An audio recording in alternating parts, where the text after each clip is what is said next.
Alors moi je m'appelle Beatrice Biagini et je suis la présidente de l'association Acuto, association culturelle toscane à Paris. Vous voyez dans l'affiche. Et c'est une association qui est reconnue par la région toscane en Italie et qui a été créée en France.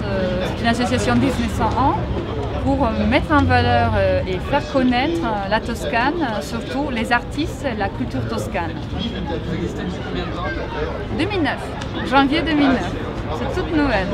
Combien de membres avez-vous dans l'association? Combien de personnes font partie de l'association? Alors, comme on est tout nouveau, on arrive à une cinquantaine d'inscrits maintenant, mais on grandira petit à petit. On n'a pas que des Toscans qui adhèrent à notre association. D'ailleurs, les Toscans sont la partie mineure, parce qu'on a beaucoup de Français et d'Italiennes ici à Paris qui sont intéressés quand même à la connaissance de la culture toscane et des artistes toscanes. Donc, et vous êtes situé dans quelle région, quel département, quel arrondissement? On est dans les 13e. On n'a pas des locaux encore, mais bon.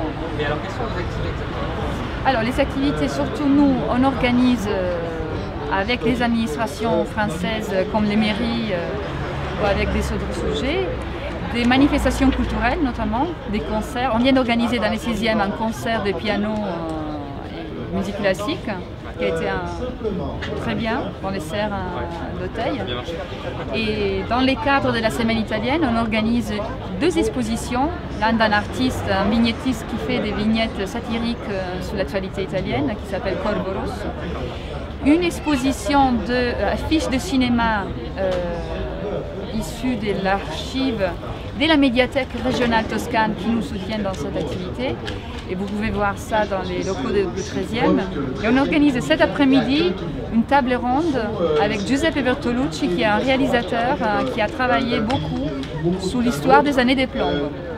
Parce que nous proposons à l'intérieur de la semaine italienne, comme cette année elle est dédiée à la société italienne, une réflexion avec un réalisateur et des critiques de cinéma sous les années des plombes pour donner une perspective, si vous voulez, différente, à savoir comment le cinéma italien s'est engagé pendant l'histoire, pendant les années, pour lutter contre la criminalité organisée et contre la mafia et contre le terrorisme. Alors, je sais qu'en France, c'est un sujet intéressant parce qu'il y a pas mal de Français, d'intellectuels surtout, qui se sont intéressés à l'histoire des années des plombes. Et c'est intéressant de voir comment les cinémas italiens s'est engagé dans les travaux des luttes, des batailles, des créations, des sensibilités et des consciences par rapport à l'engagement de l'État vers la lutte contre la criminalité organisée et la mafia. Donc cet après-midi à 18 h sur les parvis de la mairie, on aura les réalisateurs Giuseppe Bertolucci qui est venu d'Italie exprès pour ça, Andrea Martini qui est un critique de cinéma et Ugo Di Tullio qui est le président de la médiathèque régionale toscane qui nous a prêté les affiches que vous pouvez voir dans les locaux de la mairie.